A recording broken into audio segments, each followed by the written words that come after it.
Yeah.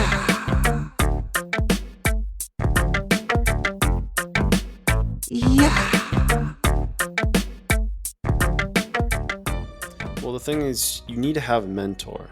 That's the most important thing in this game. Now, there are very few select individuals in the market because we're talking about, only 10% succeed. And then within that 10%, there's different tiers of successful traders.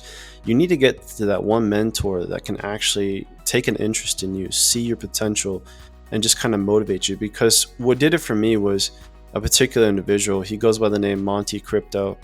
He actually pulled me aside and he told me, he's like, look, man, I've seen you grow and grow, but you got to stop. Greed never pays. And that's the one line that he said to me that kind of made everything kind of click for me, But the fact that he took the time to actually talk to me, and this is a guy that makes 7 figures every year in, year out, and talking to a little guy like me that was just struggling, and someone that can relate to you have to have support, man.